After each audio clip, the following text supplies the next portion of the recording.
안녕하세요. 자, 여러분 이번 시간에는요 2019년 노무사 1차 경제학 기출문제를 같이 풀어보도록 하겠습니다.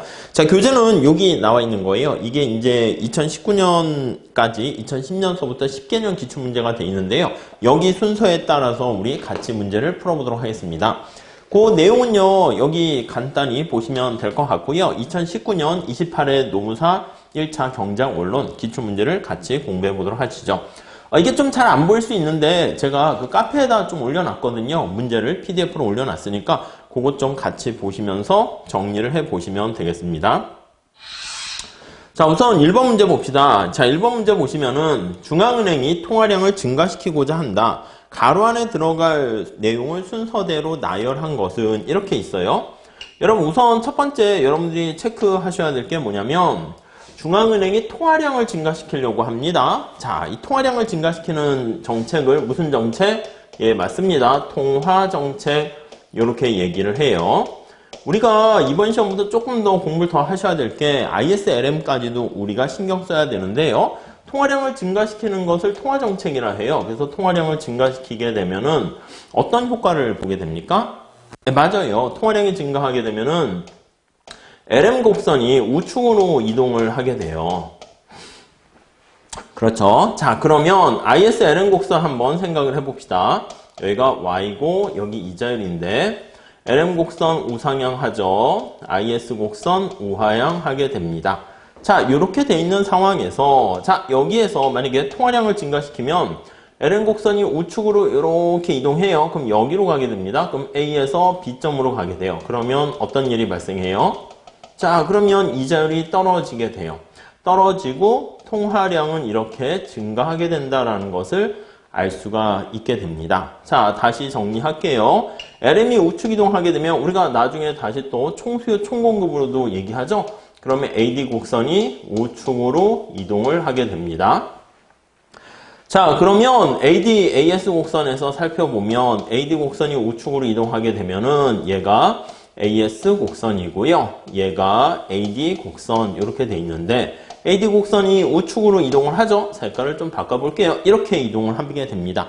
자, 그러면 여기서 또 역시 A에서 B까지 가게 되는 것이고 그러면 물가가 올라가면서 국민소득도 증가하게 된다라는 것을 우리가 확인할 수가 있게 됩니다.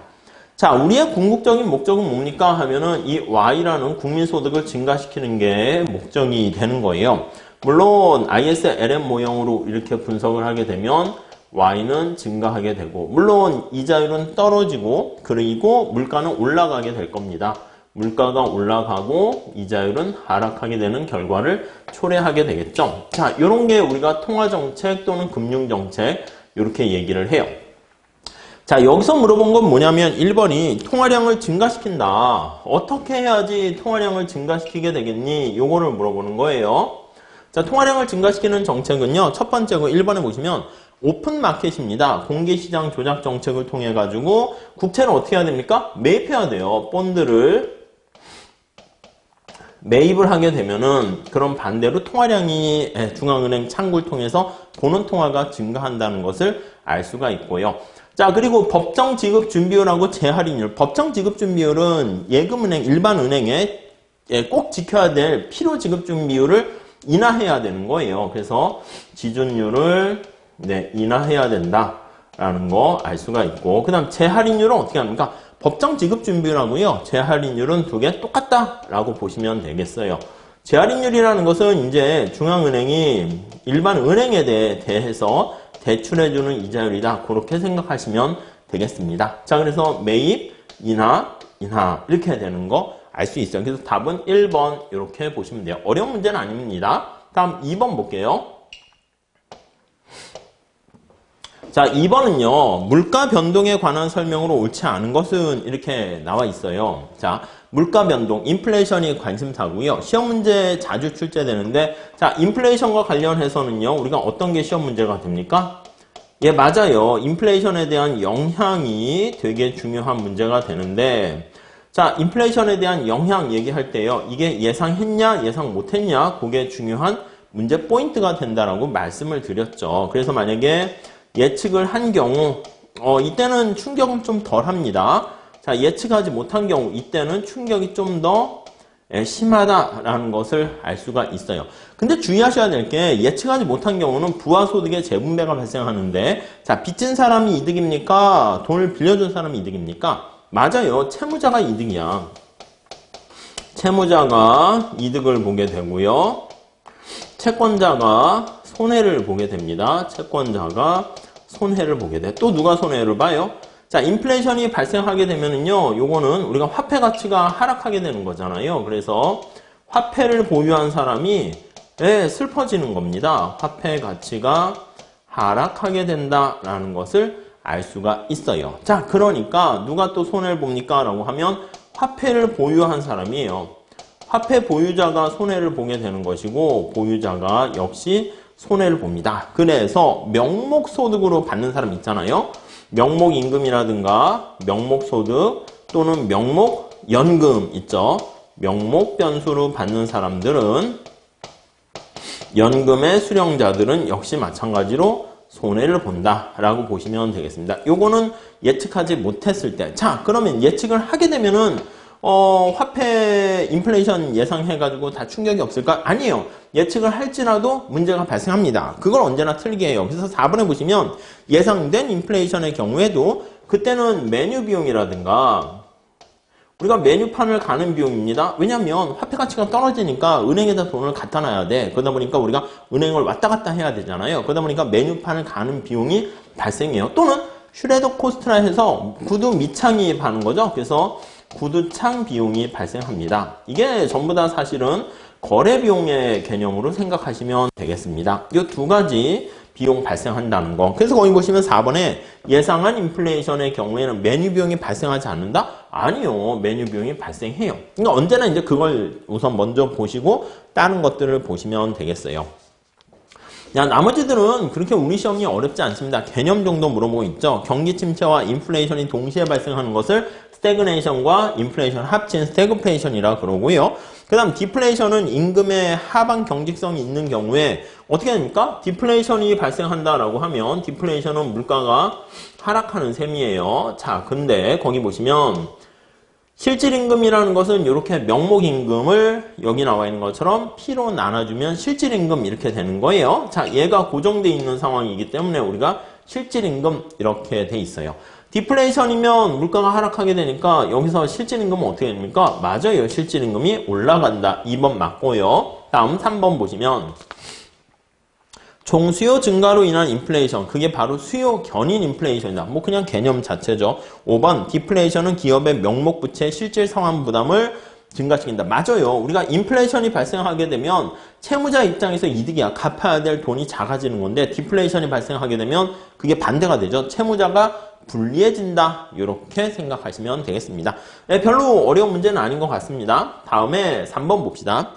자, A국의 2008년 국민소득 개정의 일부이다. 실질 국민총소득, 실질 GNI야. 자, 거기 보시면 실질 GNI고요. 박스의 첫 번째 줄에 나와 있는 게 실질 GDP예요. GDP. 자, 우리 시험 문제는 기본적인 걸 물어보다 보니까 거시경제 변수 이런 걸 물어볼 수밖에 없는데요. 여기 잘 보시면 요거 두 개 차이는 뭐예요? 여기 나와 있는 D라는 것은 도메스틱이니까 우리가 우리나라 땅덩이를 기준으로 하는 거야. 속지주의 이렇게 얘기하고요. GNI는 이게 뭡니까 하면 사람을 기준으로 합니다. 그래서 우리나라 사람이냐 아니면 우리나라 땅덩이에서 만들어진 거냐. 자, 그래서 거기 보시면 GDP가 이렇게 있는데 우리나라 사람이 벌어들인 거는 포함시켜야 되는 거야. 그래서 무슨 말씀인지 아시겠죠? 그리고 우리나라 사람이 아닌 외국 사람이 국내에서 벌어들인 건 빼줘야 돼. 그래서 먼저 첫 번째 여기 보시면 GDP가 1,500조 원이거든요. 1,500조 원이 있는데 거기서 요거 세 번째 대외 실질 대외 수취 요소 소득 이러니까 우리나라 사람들이 벌어들인 거랑 뺀 거랑 그걸 빼주는 겁니다. 그러니까 요거를 고려를 해야 되는 거니까 여기 나와 있는 것처럼 10만큼을 더해주면 되는 것이고요. 그 다음에 여기 보시면 교육 조건에 따른 여기 보시면 이게 N 여기 옆에 I 있죠? 이게 인컴이고요. 이게 P 프로덕트야. 자, 그러니까 여기 보시면 이게 생산과 관련된 지수가 되는 것이고요. 요거는 인컴이니까 소득과 관련된 지표입니다. 얘네 둘과의 관계는 어떻게 됩니까? 라고 하면 교육 조건 차이 때문에 발생한다. 이렇게 보시면 돼요. 이건 좀 어려운데 또 출제될 가능성은 좀 희박하니까 이번 시험에서는 좀 놔두셔도 되는데요. 교육 조건이 어떻게 되는가? 여러분들 생각해 보세요. 만약에 농사 시험에 합격했는데 농사 자격증을 갖고 밖에 취업을 하러 갔는데 계약 조건이 좋아. 그렇게 되면 교육 조건이 좋아지는 거예요. 만약에 농사 이제 자격증을 취업해가지고 시장에 제한마켓에 나갔는데 경기도 안 좋고 농사에 대한 대우가 별로 안 좋게 되면 조건이 별로 안 좋게 되는 거죠. 그러니까 여기 나와 있는 것처럼 대외 교육 조건에 따른 실질 무역 손익이 60조 원인데 그것만큼 더해주고 빼주고 계산을 해줘야 됩니다. 그러니까 당연히 그만큼을 이게 교육 조건이 개선이 되면 어떻게 됩니까? 라고 하면 개선이 되면 좋아진 거야. 그러니까 환율 때문에 발생하는 건데 생산한 것보다 대우가 더 좋아지게 되는 거니까 교육 조건이 개선되면 이게 플러스가 되는 걸 알 수가 있어요. 이게 좀 제일 그나마 어려운 문제라고 볼 수 있는데 그래서 이것들을 다 고려해서 더하게 되면 1570조 다 더하면 되는 겁니다. 아셨죠? 그렇게 정리를 하시면 될 것 같습니다.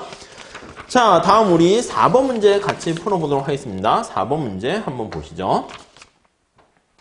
자, 그래서 4번 문제 한번 보시면 네. 아이고, 요건 해설이니까 제가 요걸 빼버리도록 할게요. 이거 빼버리고요. 자, 4번 문제 한번 봅시다. 네, 4번 문제 보시면 다음 중 총수요 곡선이 우하향하는 이유로 옳은 것을 모두 고르면 요즘 스타일이 모두 고르세요. 그럼 모두 고르면 된다고 제가 말씀을 드리긴 했죠. 여러분 우리 AD 곡선이 자 우하향한다라고 우리가 얘기하는데 이거 원래 ISLM으로 우하향하는 거를 원래는 도출을 하는데 경제 원론 수준에서는 ISLM을 잘 하진 않습니다. 그래서 혹시나 시험 문제가 어려워질까봐 제가 이번 시험 준비 대비했을 때는 거시경제 ISLM까지 많이 설명했는데 전통적인 시험에서는 그렇게 많이 출제되진 않습니다. 자 그러면 AD 곡선이 뭐와 뭐와의 관계입니까? 하면 여기가 수직축이 물가고요. 여기가 Y 이렇게 돼 있는 거예요. 어느 한 점을 잡아요. 그래서 물가 수준이 이렇게 하락했습니다.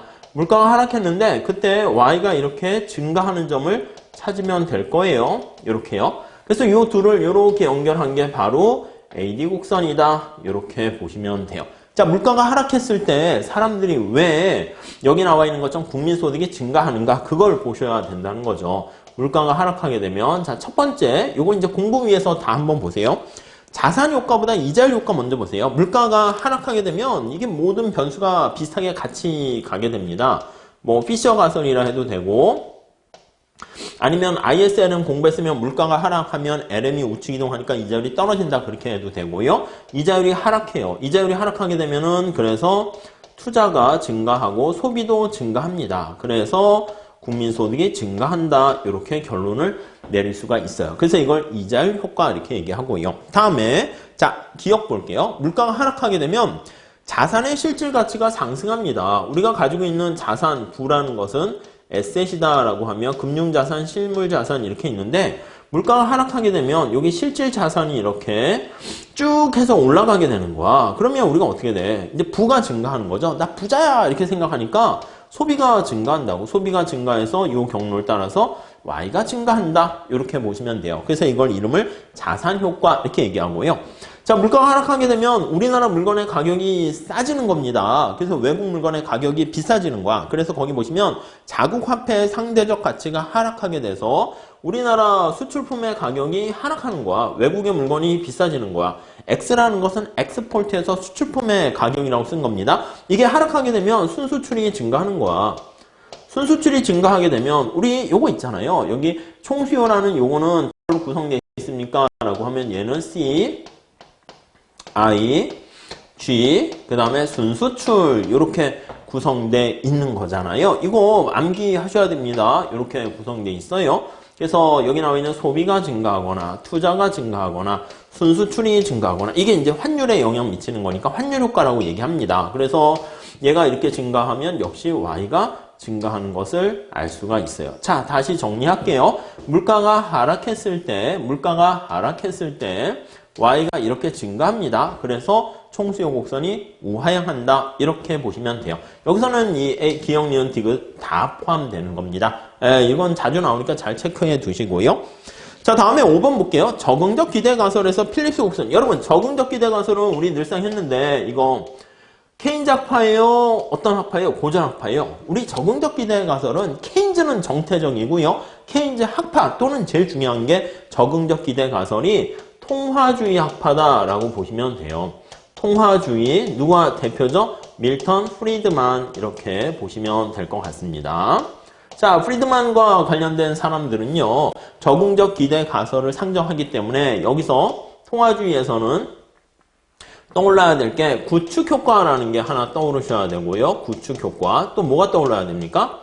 맞아요. 단기에는 효과가 있는데 장기에는 효과가 없다라는 장단기 관련된 그 효과가 다르다라는 걸 보시면 될 거예요. 그래서 단기에는 효과가 잠깐 있을지 모르겠지만 장기에는 효과가 미미하다 이런 쪽으로 끌고 가게 됩니다. 자, 그러니까 거기 보시면은 4번에 밀턴 프리드만 맞아요. 그거는. 근데 필립스 곡선은 거기 보시면 장기에 우하향한다? 아니요. 장기에는 어떻게 되냐면 AS 곡선과 필립스 곡선은 수직이다 이렇게 되는 거죠. 그러니까 AS 곡선과 또는 필립스 커브가 모두 수직이다. 이게 이제 장기에 미치는 효과 이렇게 보시면 돼요.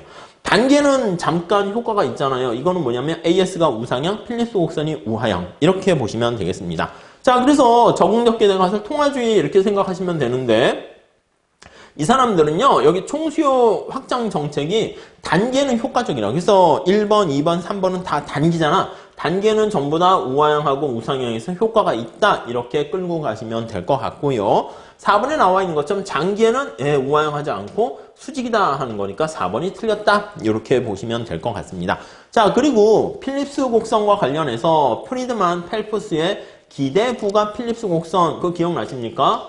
기대가 부가된 추가된 필립스 곡선 요거를 보셔야 되는데요. 필립스 곡선. 자, 이것도 AS 곡선, 루카스 곡선하고 똑같이 암기하셔야 되는데 필립스 곡선은 기대가 들어갔어. 마이너스 베타 U 마이너스 UN 자연 실업률이죠. 더하기 기대 인플레이션율 이렇게 되는 겁니다. 그래서 얘가 올라가면 어떻게 된다? 맞아요. 필립스 곡선이 상방 이동한다. 이렇게 보시면 될 것 같습니다. 자, 뭐 별로 어렵진 않고요. 해설에 굉장히 자세하게 제가 넣어놨으니까 그거 여러분들이 한번 체크해서 보시면 될 것 같고요. 자, 뭐 해설 이거 그냥 넘어가도록 할게요. 자, 그 다음에 자, 6번 문제 같이 한번 풀어보도록 하겠습니다. 자, 6번은요. 총 공급 곡선에 관한 설명으로 옳지 않은 것은 이렇게 나와 있습니다. 여러분, 총 공급 곡선은요. 여기 보시면 AS 곡선이잖아요. AS 곡선 할 때 떠오르는 게 뭐가 있습니까? 맞아요. 비용 곡선이라고 생각하시면 되겠습니다. 그래서 우리가 밑에서 봤을 때 비용을 증가시키는 요인이다 라고 하면은 이거는 AS 곡선을 어떻게 비용을 증가시키니까 상방으로 이동시킨다. 이렇게 정리를 하시면 될 것 같습니다. 거기에 포인트 맞춰서 보도록 하시죠. 자, 그러면 1번 한번 볼게요. 유가 상승 시 밑줄 치세요. 유가 상승 시 유가가 상승하게 되면은 비용이 증가하는 거죠. 그러니까 요게 바로 비용 증가 요인 맞아요. 그래서 여기다 정리하면 1번 유가가 상승하게 되면은 자, AS가 상방인데 여러분 AS 곡선이 우리 이렇게 돼 있잖아. 여기 보시면 Y고 여기가 P면요. 얘가 AS 곡선이 됩니다. AS인데 비용 증가는 어떻게 됩니까? 맞아요. 비용이 증가하니까 얘가 상방으로 이렇게 이동하게 되는 거 알 수가 있어요. 이해되시겠죠? 그래서 맞습니다. 이거 상방 이동인데 옆에서 보면 좌측 이동이에요. 그래서 상방이라고도 표현하고 좌측이라고도 하는데 우리 시험에서는 우측 좌측으로 나와요. 근데 공부하실 때는 상방 하방으로 제가 공부해달라 이렇게 말씀을 드렸죠. 다음에 2번 한번 보도록 하겠습니다. 2번 인적 자본이 증가해도 장기 총 공급 곡선. 여러분 인적 자본 우리 노동경제학에서 많이 하잖아요. 인적 휴먼 캐피털이 증가하게 되면 이게 생산성이 향상된다니까. 인적 자본이 축적되면 자본이 축적되면 이게 어떻게 됩니까?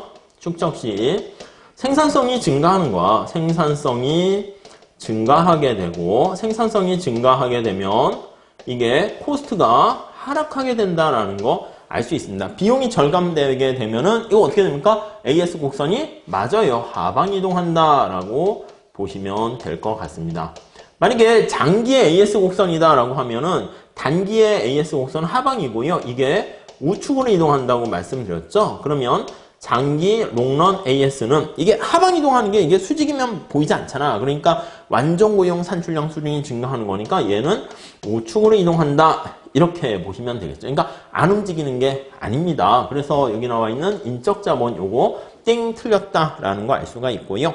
3번 생산성 증가 여기 말씀드렸죠. 생산성 증가는 비용을 절감시키니까 AS 곡선 우측 이동 맞고 4번 모든 가격이 신축적이면 그 밑줄 치세요. 모든 가격이 신축적이다 라고 하면 이거는 고전학파예요? 케인즈학파야? 고전학파잖아. 그럼 AS가 완전 고용 산출량 수준에서 변함이 없다. 이런 거니까 맞게 되고요. 5번 고용주가 부담하는 의료보험료가 상승하면 비용이 증가하는 거잖아. 자, 고용주가 부담하는 여기 있는 의료보험료가 상승하면 코스트가 증가한다라는 거 알 수 있어요. 코스트 증가 AS 곡선 어떻게? 좌측 상방. 맞죠? 네, 그렇게 해서 답은 2번 이렇게 보시면 되겠습니다. 다음 7번 볼게요. 자, 생산함수 이거 보이세요? 이거 생산함수가 어떻게 되냐면 Y가 콥더글라스 생산함수인데요. A 기술 수준이 있고요. 그 다음 K가 먼저 써 있어요. K의 3분의 1, L의 3분의 2 이렇게 있습니다. 요게 우리가 알파와 베타라는 거 아시죠? 요거 두 개 더하면 어떻게 돼? 요거 두 개 더하면 알파 플러스 베타가 1이잖아요. 그러니까 1자동차 생산함수가 됩니다. 규모에 대한 보수 불변 이렇게 돼요. 그래서 답 3번에 보시면 간단한 거야. 규모에 대한 수학 체감이 아니라 규모에 대한 수학 불변 이렇게 얘기하죠. C, R, S 이렇게 봅니다. 이게 우리 문장은 길어 보이고 복잡해 보이는데 딱 보면 바로 답이 딱딱딱 나오게 돼요. 사실 뭐 경영학 못지않게 경제학도 우리 농사 시험에서는 레벨이 좀 낮게 나오기 때문에 걱정하시지 않으셔도 됩니다. 시간 안에 풀 수 있고요. 복잡한 그런 문제들은 그냥 한두 개 빼셔도 그냥 거의 쉽게 맞출 수가 있게 됩니다. 자, 그리고 여기 보시면 이게 알파 베타 할 때 요 K 앞에 있는 요거는 뭐라고 했습니까? 요거 3분의 1은 맞아요. 지금 자본 위에 붙어 있으니까 자본에 전체 분배율이야. 전체 1, 두 개 합하면 1이니까 1분의 3분의 1이니까 3분의 1만큼 분배율이자 자본에 대한 탄력성입니다. 생산량에 대한 자본 탄력성을 나타내는 것이다. 라고 보시면 되겠습니다. 그래서 1번 맞고요. 기술 수준이 진보하게 되면 여기 나와 있는 A가 뭐예요? 이게 기술 수준이죠. 그러니까 2번 맞고요. 다음 4번 경제성장률은 총요소 생산성의 증가율과 맞아요. 경제성장률은 LK뿐만 아니라 총요소 생산성인 A 그거에 의해서 영향을 받고요. 노동과 자본의 투입물, 양적 투입물에 의해서도 영향을 받는다. 맞고 지금 살펴본 것처럼 5번 볼게요. 노동소득 분배율, 이게 이제 3분의 1이니까 노동의 분배율은 3분의 2다. 네, 그렇게 되네요. 그래서 쉽게 3번 알 수가 있겠습니다. 자, 그 다음 8번은요, 그냥 암기하시는 건데요. 제가 뭐라고 했냐면, 완전히 자유로운 소규모 개방 경제에서 ISLM BP 곡선 할 때 이걸 다 하지 마세요. 그리고 또 나올 가능성은 이번에 희박합니다. 이 처음으로 나온 겁니다. 그래서 이거는 어떻게 암기하면 됩니까? 하면, 고제, 변통, 이렇게 암기하세요. 예전에 이제 금융정책이라는 걸 많이 써서 고제, 변금 이렇게 했었는데 요즘 이제 한국은행을 중심으로 통화정책이라는 말을 많이 쓰기 때문에 변통, 통화정책. 자, 이건 뜻이 뭡니까 하면 고정환율 제도에서는 재정정책이 효과적이고 변동환율 제도에서는 통화정책이 효과적이다. 이렇게 보시면 되겠습니다. 다음 설명 중 옳은 것은 이렇게 나와 있어요. 1번 보세요. 고정환율 제도에서는 재정정책과 통화정책 모두 아니라니까. 고정환율 제도에서는 재정정책만 효과적이고요. 2번도 보시면 통화정책이 효과있다. 1, 2번 다 틀렸습니다. 3번 보세요. 3번 보시면 고정환율 제도에서는 자 재정정책이 여기서 말하는 효과적이라는 것은 뭐냐면 고정환율 제도에서는 재정정책일 때 재정정책일 때 국민소득을 증가시킨다는 게 효과적인 거예요. 그래서 3번에 보시면 고정환율 제도에서는 확장적 재정정책이 국민소득을 증가시키는 효과가 있지만 통화정책은 효과가 없다. 그래서 3번 이렇게 푸셔야 됩니다. 아셨죠? 이건 뭐 그래프 그려가지고 할 거 아니고 그래서 우리가 인풋 대비 효율성을 위해 가지고 해설도 그냥 고제 변금, 고제 변통 이렇게 넣어놨으니까 좀 잘 그렇게 체크하시면 되겠습니다. 자, 그렇게 봐주시고요. 그 다음에 뭐 해설 이렇게 나와 있고 다음 요거 한번 보시죠.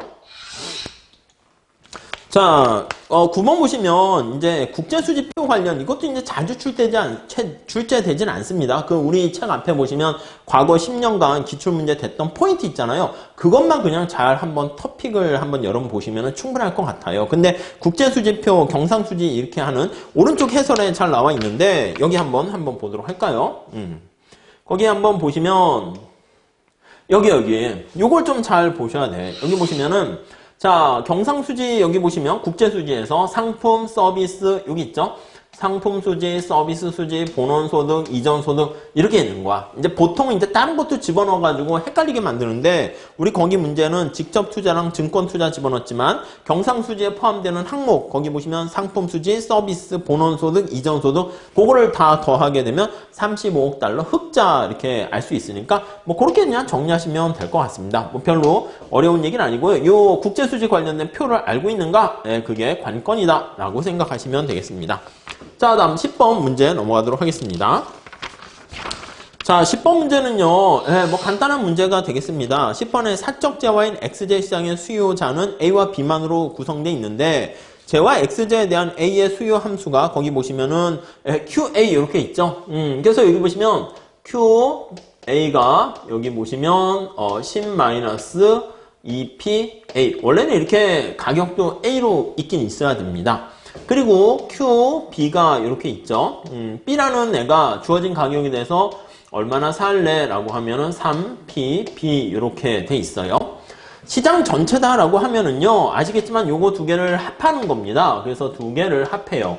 서메이션해서 이 Q 합하게 되는 것은 QA 더하기 QB 이렇게 합하면 돼요.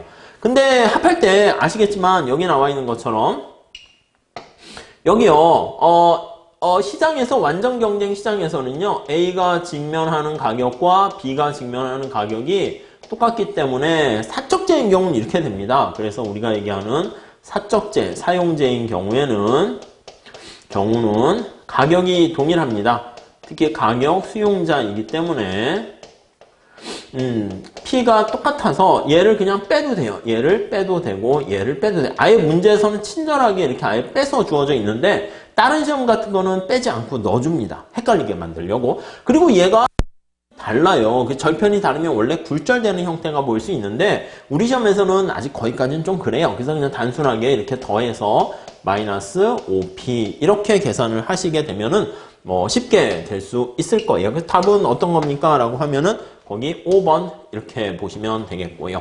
자, 그 다음에 11번 볼까요? 네, 거기 보시면 A국과 B국 게임이론과 관련된 내시 균형과 우월 전략 찾는 것이죠. A국과 B국의 전략은 무관세와 관세 두 가지 전략이 있는데 동시에 전략을 선택하게 되는 자, 동시형 게임이다 라는 거 알 수가 있습니다. 동시형 게임. 네, 가위바위보 하는 거랑 같은 맥락이죠. 그래서 사이멀테니어스 게임이 되는 거예요. 내시균형 찾는 것은 상대방의 전략이 주어져 있을 때 자신의 최선의 전략을 찾으면 돼요. 자, B가 무관세를 선택하면 A국은 어떤 걸 선택합니까? 무관세일 때 300이고 관세는 150이죠? 여기다 300에다 꺽쇠 체크하시고요. 표가 좀 작아서 죄송하지만 그 프린트아웃해서 보시면 되겠죠?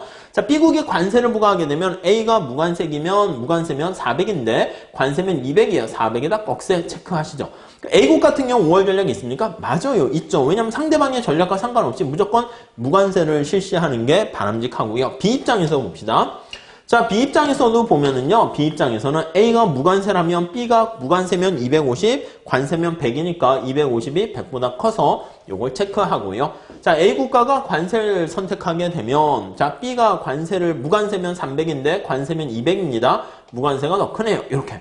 그러니까 A국과 B국은 모두 무관세라는 5월 전략이 존재하고요. 무관세. 내시균형은 꺽쇠가 두 개 같이 있는 거니까 둘 다 역시 무관세가 됩니다. 자, 여기서 5월 전략이 발생하면 그건 언제나 내시균형이 되기 때문에 5월 전략이자 내시균형이 무관세 이렇게 됩니다.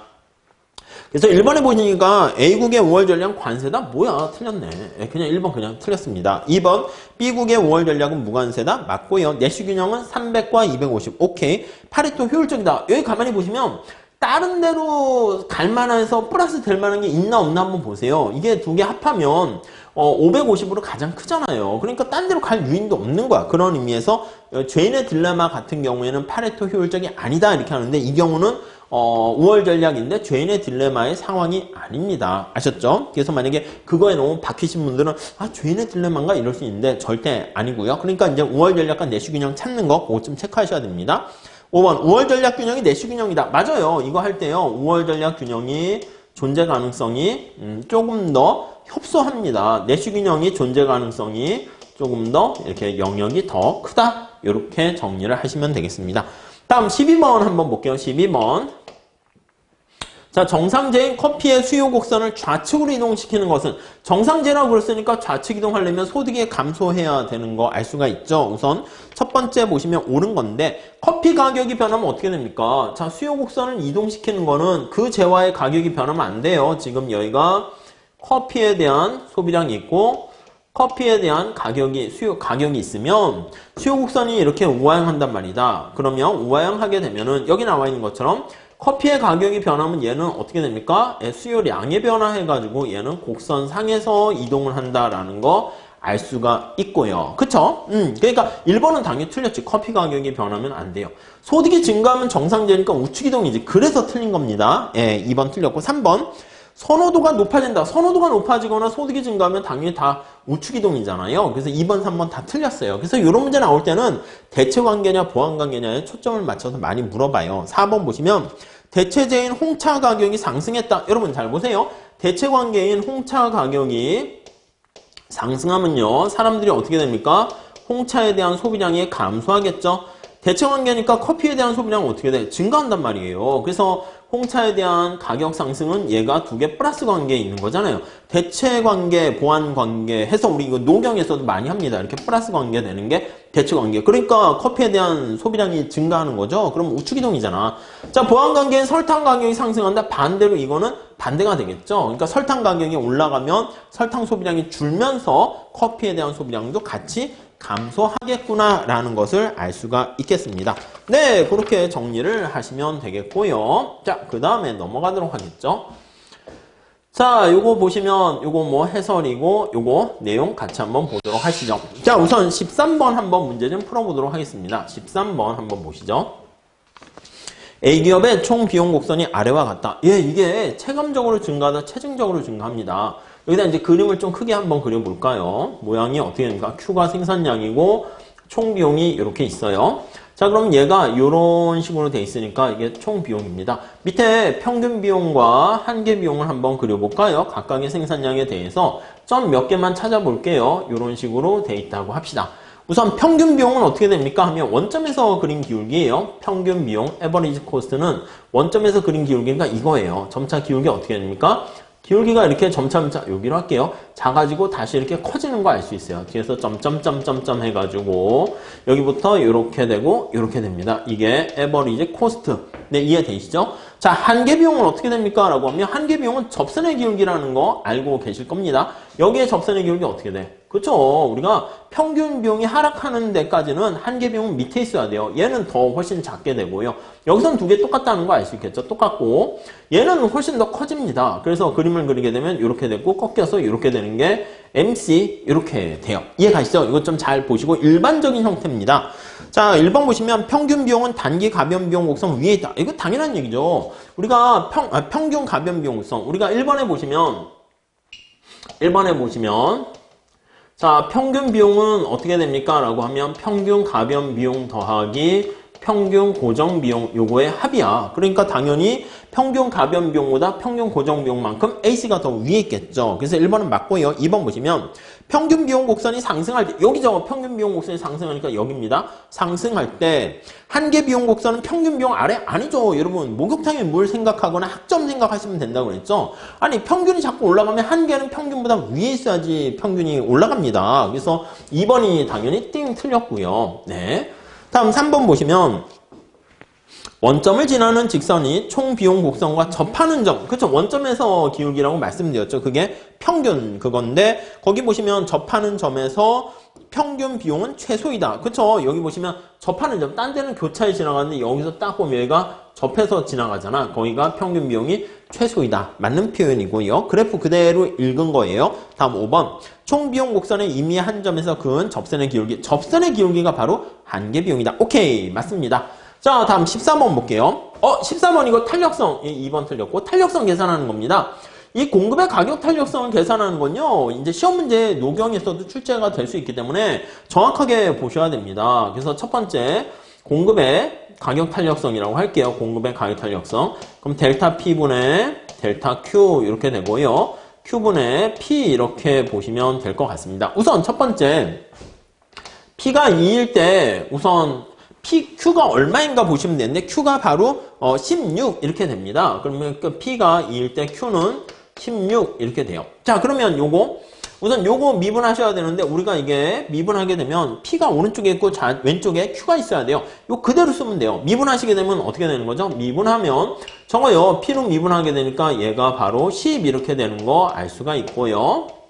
그리고 여기 보시면 이게 P와 Q 이렇게 있잖아. P가 얼마입니까? P가 2일 때잖아. 그래서 P가 2일 때죠. 여기 보시면 2일 때고요. Q는 얼마입니까? Q는 여기 보시면 16 이렇게 있잖아. 그래서 이게 그냥 답입니다.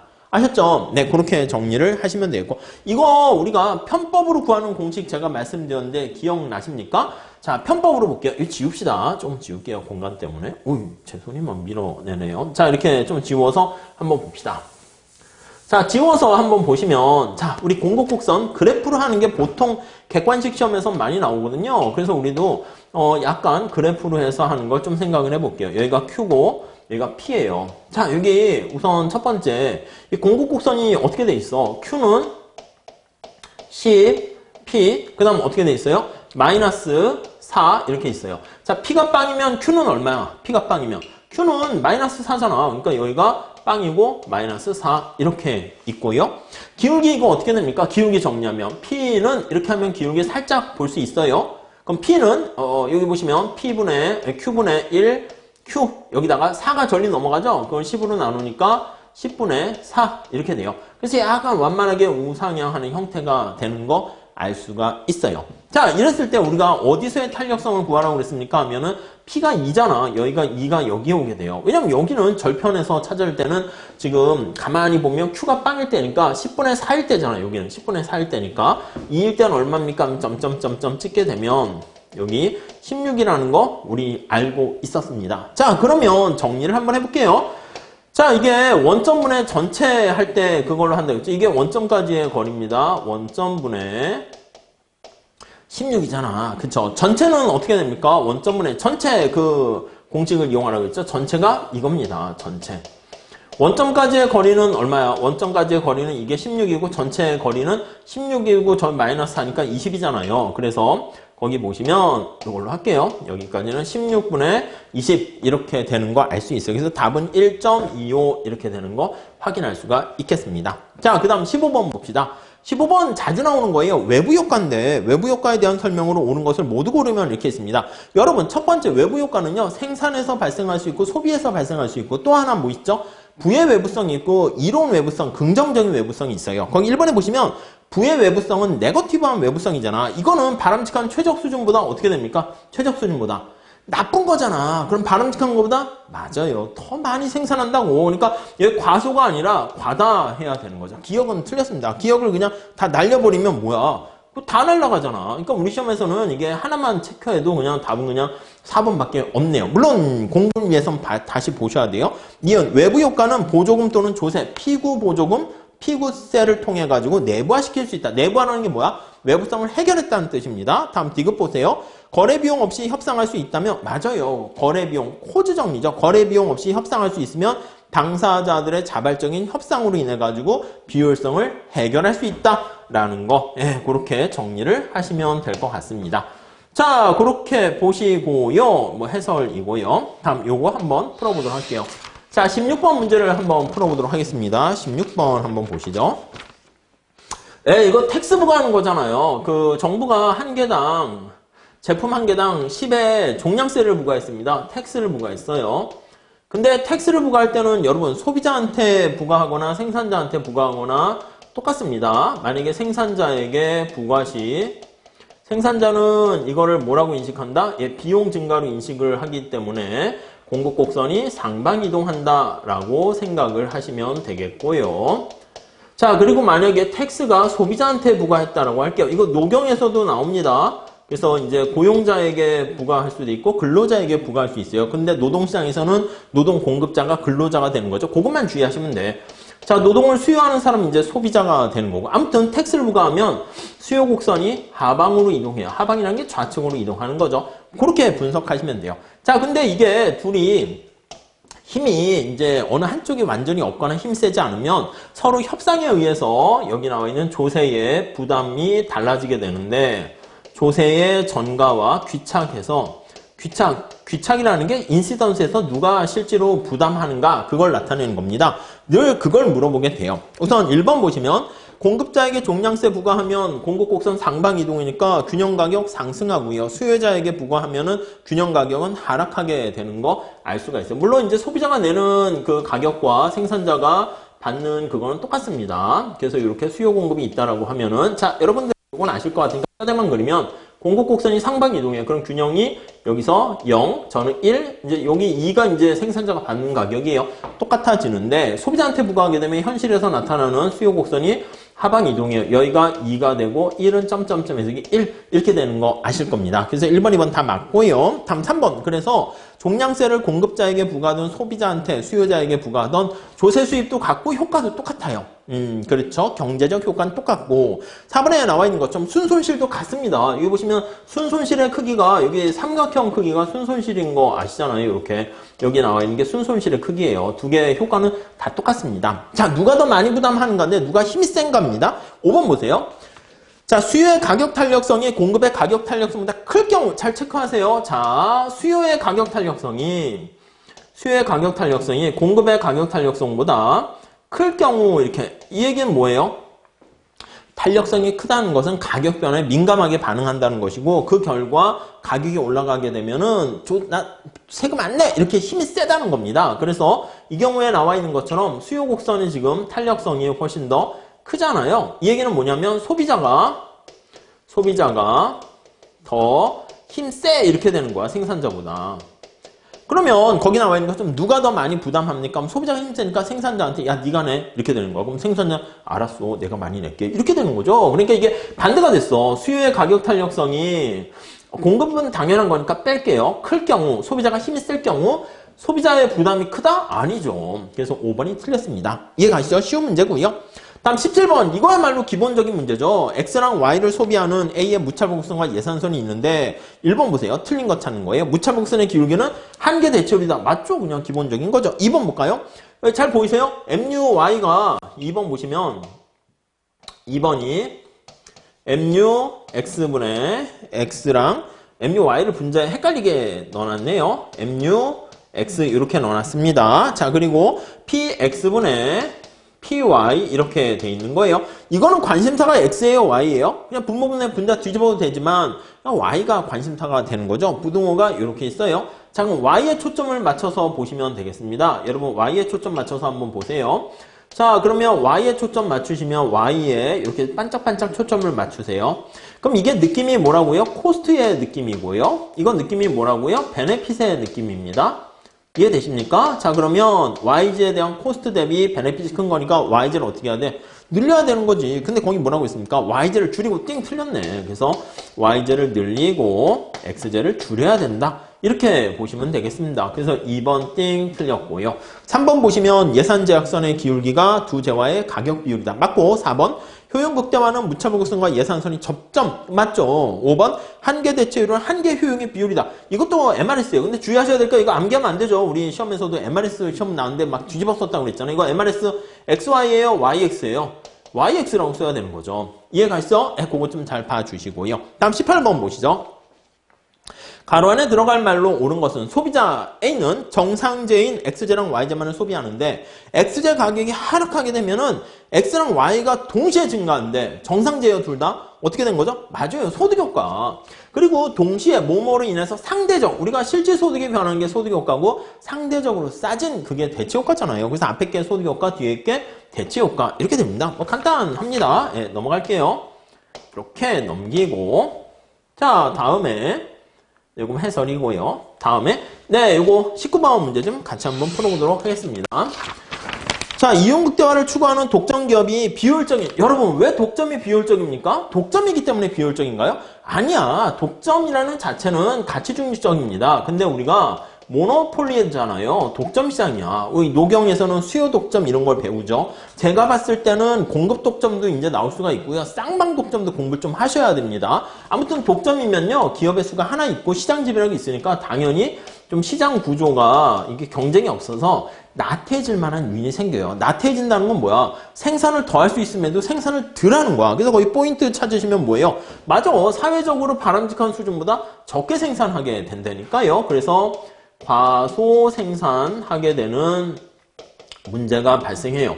더 생산할 수 있는데 생산하지 않는 거니까 초과 설비가 존재한다 라고 정리를 하시면 될 것 같습니다. 아셨죠? 그렇게 봐주시면 되겠네. 뭐 쉬우니까 넘어갈게요. 20번 봅시다. 자, 소득분배 이거 중요합니다. 이거는 노경에서도 잘 봐야 되는데 우리가 불평등을 나타내는 애켄슨 뭐 이런 거 있잖아요. 그래서 1번에 보시면 불평등을 지닌 이거니까 진위 계수는 불평등 지수야. 클수록 불평등해집니다. 그러니까 여기서 1번은 클수록 평등하다. 그러니까 틀렸네. 그러니까 여기 기억 같은 거는 반드시 제거를 해야죠. 기억 날라가고 요거 날라가고 이렇게 됩니다. 다음 니은 볼게요. 교차하지 않는 두 로렌츠 곡선 중에서 대각선에 가까울수록 평등하다. 맞죠? 우리 로렌츠 곡선은 아시죠? 자, 이게 누적 소득이고 누적 인구입니다. 누적 인구, 이게 100명의 사람이 있다라고 할게요.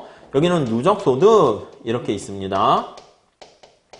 100원을 놀아간다고 합시다. 그러면 여기 이제 대각선이 이제 기준 역할을 하는 거야. 이렇게. 이게 완전 균등한 상태죠. 완전하게 균등한 상태다. 이렇게 보시면 되겠고요. 그래서 이제 대각선에서 멀어질수록 이렇게 멀어질수록 예, 불평등이 조금 더 심해지게 되는 것이고 극단적으로 불평등한 상황은 어떻게 됩니까? 이게 극단적으로 불평등한 상황이다. 이렇게 보시면 돼요. 순서를 알 수가 있는 거죠. 그래서 니은은 맞고요. 디귿 볼까요? 진위계수의 값이 커질수록 여러분 진위계수는 커질수록 어떻게 진위계수는 이거 알파 베타 해가지고 면적으로 계산한다고 그랬죠. 그래서 알파 플러스 베타분의 알파 이렇게 하는데 진위계수는 클수록 불평등해진다 이렇게 보시면 돼요. 왜냐면 알파 면적이 이건데 알파 면적이 커지잖아요. 그래서 불평등해진다 이렇게 생각하시면 불평등이 커 이렇게 보시면 되겠습니다. 자, 그때 거기 보시면 10분위 분배율 이거 잘 기억해 달라고 했습니다.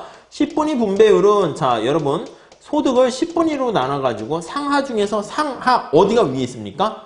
못 사는 하위층이 위에 있고요. 상류층이 분모에 있어요. 하위 40%고 상위 20% 이렇게 한다는 거 알 수가 있겠죠. 이해가시죠? 그러니까 이제 가장 완전히 평등한 경우에는 20분의 40에서 2가 되고요. 완전히 불평등하면 상위 20%가 모든 돈을 다 갖고 있으니까 빵 이렇게 됩니다. 그러니까 이게 거기 나와 있는 것은 10분위 분배율은 불평등이 커지게 되면은 상위가 모든 걸 갖고 있으니까 불평등이 클수록 얘는 작아진다. 그래서 달튼 10분간 균등하게 팥서로 그 공식 우리가 암기해 두시면 쉽게 풀 수가 있겠고요. 자, 디귿 리얼 보시면 로렌츠 곡선이 대각선과 일치할 때 이게 대각선과 일치하게 되면 완전 균등되는 거 아니겠습니까? 완전 균등이다라고 하면은 이게 진위계수는 작아지는 쪽으로 가야 되는 거죠. 1이 되면 안 됩니다. 그래서 리얼이 틀렸고요. 그 결과 니은과 디귿이 답이다. 이렇게 보시면 되겠습니다. 아셨죠? 자, 21번. 효율임금 제도. 이거 맨날 나와요. 다른 시험에서 맨날 나오는 건 아닌데 알죠? 구조적 실업의 한 원인이고 세케인자파 주장이고 태업을 줄일 수 있고 이직을 줄일 수 있고 나태함을 줄일 수 있습니다. 그래서 기억, 니은, 디귿 이거 다 해당하게 됩니다. 그래서 우리가 봤을 때 기업의 이윤극대화에 부합하는 거? 예, 맞아요. 이윤극대화에 부합하는 전략이다. 이렇게 정리를 하시면 되겠습니다. 자, 그렇게 보시고요. 그 다음에 문제를 한번 풀어보도록 할게요. 네, 여기 잘 됐네. 자, 22번 한번 봅시다. 가로 안에 들어갈 내용으로 옳은 것은 자, 뭐 간단하네요. 자, 여기 보시면 완전 경쟁 시장에서 이윤극대화를 추구하는 기업은 생산물 시장의 제품 가격이 완전 경쟁이야. 완전 경쟁 시장 가격 수용자가 되는 거잖아요. P가 뭐랑 같다? 맞아요. P가 거기 보시면은 한계 비용하고 똑같다. MC와 똑같을 때 이 P가 물론 어떻게 됩니까? MR하고 똑같다는 게 완전 경쟁 시장의 특징 이렇게 되는 거죠. 그러니까 P가 MC랑 똑같은 거는 완전 경쟁에서만 적용돼요. 그렇게 돼 있고요. 다음에 노동시장에서 임금이 뭐랑 일치합니까? 맞아요. 알잖아요. 이거 노동시장에서는 VMPL 이거예요. 자, VMPL이 P 곱하기 MPL이죠. 이게 뭐랑 같습니까? 이거요. MFC인데 MFC가 임금하고 똑같은 거잖아. 노동의 MFC가 임금 이렇게 되는 거예요. 그러다 보니까 답은 그냥 거기 나와 있는 것처럼 이게 한계 비용, 한계 생산 가치 이거는 뭐 노경에서 맨날 그림 그려서 하는 거니까 쉽게 맞출 수 있고요.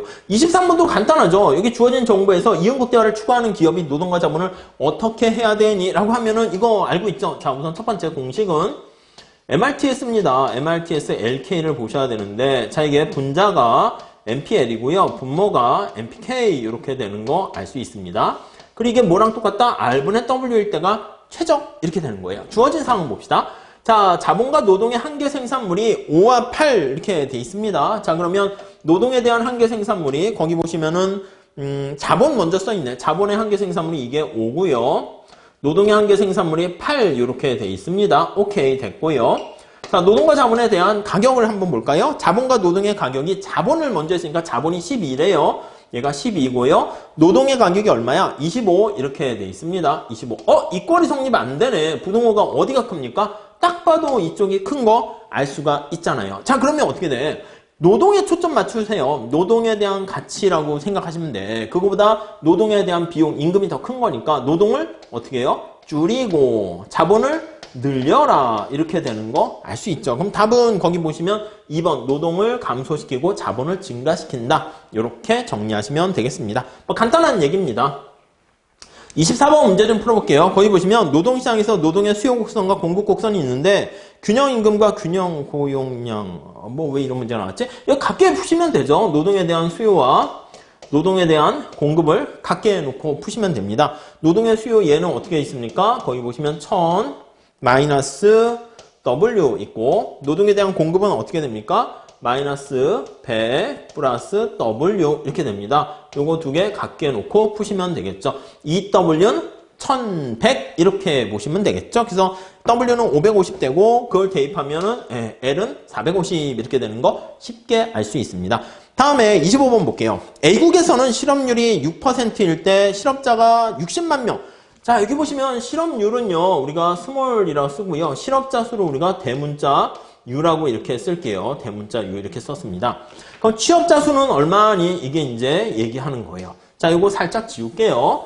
자, 여기 보시면 실업률 어떻게 구합니까? 실업률은 우리 이렇게 계산합니다. 실업률은 여기 보시면 실업자 수에다가 취업자 수 더하기 실업자 수 곱하기 100% 이렇게 나타내는 거죠. 자, 이런데 거기 보시면 실업률이 얼마라고요? 6% 이렇게 나와 있어요. 6%고요. 그 다음에 여기 주어진 정보가 또 뭐가 있습니까? 예, 맞아요. U가 60만 명이래. 얘가 얼마라고요? 60만 명. 60이라고만 쓸게요. 얘가 또 60만 명 이렇게 되는 겁니다. 그러면 여기 6%니까 뭐 요거 계산해서 정리하게 되면은 940만 명 2번 이렇게 풀 수 있는 거 알 수 있을 겁니다. 자, 그래서요. 딱 보시면 지문은 경유학보다는 좀 길 수 있어요. 근데 보시면 가장 시간이 걸리는 게 그나마 탄력성 구하시오. 근데 그것도 편법 이제 그런 거 생각하시면 되겠고 우리가 노경에서 쓰이는 노동시장 그 얘기가 거의 대부분입니다. 그래서 빨리빨리 할 수 있고 균형 갖고 하는 거 이거요. 우리도 30초 내에 풀 수가 있어요. 그리고 대치효과, 소득효과, 수요곡선, 공급곡선 이동하는 거 그리고 이제 거시에서 무슨 약간 IS, LM 이런 것까지 막 그렇게 엄청나게 많이 나오는 것은 아니잖아요. 그러니까 여러분들이 그냥 노경이 했던 거에다가 경제학적인 객관식 내용을 조금 살펴보시고요. 그리고 단지 시간 싸움에서 문제가 될 수 있으니까 꼭 이 책을 사실 필요는 없고요. 그냥 기출문제 다운받으셔가지고 시간 재놓으시고 풀어보신 다음에 제가 객관식 시간에도 여기 2019년도 기출문제 빼놓고는 다 들어가 있는 셈이거든요. 그러니까 충분히 쉽게 준비를 하시는데 어려움이 없을 겁니다. 아셨죠? 아무쪼록 잘 준비하시고요. 그 다음에 역시 이제 잘 달리신 다음에 바로 또 2차 공부 열심히 매진하시면 좋을 것 같습니다. 자, 실수 없이 좋은 성과 거두시고 좋은 결과 알려주셨으면 감사드리겠습니다. 감사합니다.